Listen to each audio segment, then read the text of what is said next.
देखिए, इसके लिए साफ तौर पर म्यूनसिपल काउंसिल कठुआ जिम्मेवार है और राष्ट्रीय ध्वज का अपमान हम लोग सहन नहीं करेंगे। असंख्य कुर्बानियों के बाद, एक लंबे जद्दोजहद के बाद हम लोगों को ये ध्वज जो है ये नसीब हुआ है। हमारे नेताओं ने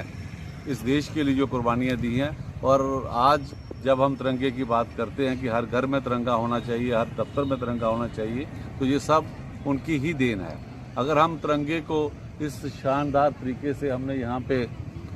मुखर्जी चौक कठुआ में गुरुद्वारा साहब के सामने लहराया है, तो पूरे गाँव से, शहरों से लोग यहाँ पे सेल्फी खिंचवाने के लिए, या इसके आगे हम देखते रहते हैं कि आए दिन जब भी कोई हमारे सुरक्षा बल यहाँ से निकलते हैं तो आए दिन वो इसको सैल्यूट करके निकलते हैं। और हम सब लोगों के लिए एक फ़ख्र की बात है, और हमारा सीना जो है ये गौरव से और गर्व से चौड़ा हो जाता है जब हम इतना लंबा चौड़ा ध्वज हम यहाँ देखते हैं। लेकिन आए दिन हम देखते हैं कि इसके रख रखाव के लिए यहाँ के स्थानीय प्रशासन संजीदा नहीं है, और ये झंडा जिस रूप में यहाँ पे जो खड़ा है ये बहुत एक अपमानजनक है। और रिस्पॉन्सिबिलिटी फिक्स होनी चाहिए, जो लोग इसके लिए रख रखाव के लिए जिम्मेवार हैं, और स्थानीय प्रशासन को भी इसका संज्ञान लेना चाहिए कि ऐसी सार्वजनिक स्थलों पे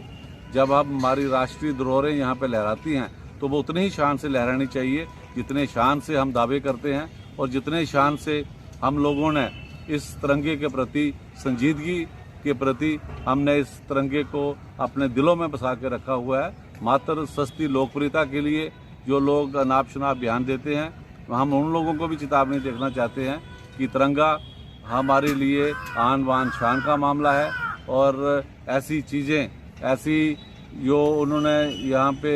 जो कमियाँ जो हैं, हम आने वाले दिनों में इसको सहन नहीं करेंगे। इसको तुरंत और फौरी तौर पर इसको चुस्त दुरुस्त किया जाए और अच्छे ढंग से यहाँ पर ध्वज यहाँ लहराना चाहिए, ताकि आने वाले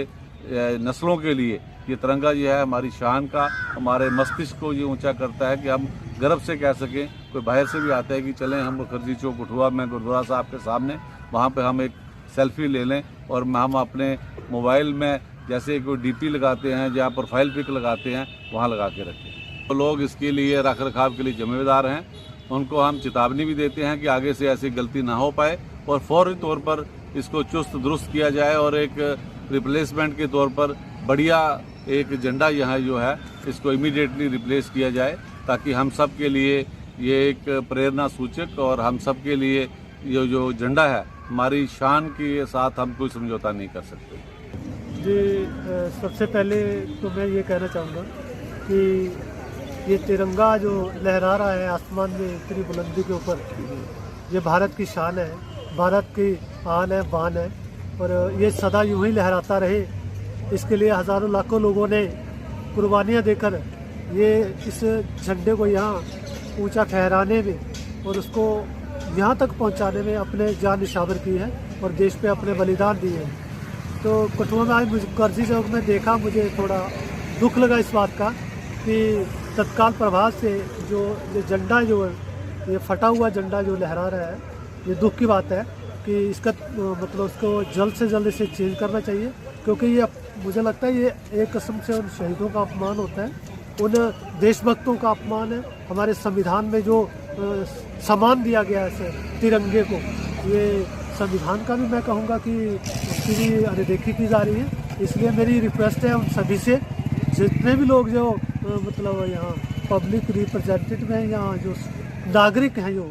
और कठुआ में जाने वाले लोगों से कहूँगा कि प्लीज़ जल्द से जल्द इस झंडे को उतारिए, सम्मान के साथ उतारिए, और नया झंडा इसके स्थान पर दोबारा फहराए। पिछले दिनों आपने भी एक तिरंगा टावर पे चढ़ाया था, कितना जज्बा होता है इस तिरंगे को लेकर? लेकिन तिरंगा तो हर हिंदुस्तानी फहराता है। जब तिरंगा फहराता है दिल में एक हिलोरे होते हैं, एक मतलब जज्बा होता है, एक जुनून होता है देश के प्रति। लेकिन मैंने भी अपने एरिया के अंदर एक तिरंगा मतलब 15 अगस्त को कार्यक्रम हुआ था, मैंने 200 फीट की ऊंचाई पे एक झंडा फहराया था। तो एक उमंग होती है, एक जज्बा होता है, और ख़ास करके आज के युवाओं को ये भारत अपने देश के प्रति, अपने राष्ट्र के प्रति इस तरह की भावनाएं उनके अंदर उत्पन्न हो, इस तरह की भावना उनके अंदर मतलब जन्म ले कि जो देश के प्रति समर्पित होने की भावनाएं हो, देश के प्रति बलिदान देने की भावना है और आज अपने तिरंगे को सदा मान सम्मान और ऊंचा रखने की भावना उनके अंदर सदा मतलब जागरूक रहे और सदा वो इस झंडे के लिए अपनी जान तक निछावर करने के लिए तैयार है। मैं चाहूँगा कि हमारी प्रार्थना है हमारी कि इस झंडे को जल्द से जल्द मतलब सम्मान के साथ उतारा जाए और इसकी जगह दूसरे झंडे को डालें। देखो ये जो हमारा तिरंगा झंडा है, ये नेशनल फ्लैग, ये हमने तकरीबन 8-10 महीने पहले इसको लगाया था। और जो हमारा फ्लैग है, नेशनल फ्लैग, ये कपड़े का है। जब आंधी आती, तूफान आता है, बड़ा झंडा है 25 फुट का, तो जब इतनी हाइट पे है, 100 फुट हाइट पे है, तो हाइट के ऊपर हवा तेज होती है, ज़्यादा होती है, तो अगर फट गया तो उसको नया लगाएंगे। तो इसलिए हमने इसकी डिमांड की है, जिस एजेंसी से हमने लगवाया वहाँ डिमांड की है, जब नया आ जाता है तो उसको नया लगा देंगे। टफ है फाइट, हैवी ड्यूटी है निर्माण की हाइट, ये हर वार सहेगी, टिकी रहेगी, मजबूत जीत की बुनियाद रहेगी। और ऐसे हर हैवी ड्यूटी निर्माण के लिए है प्लैटिनम हैवी ड्यूटी सीमेंट।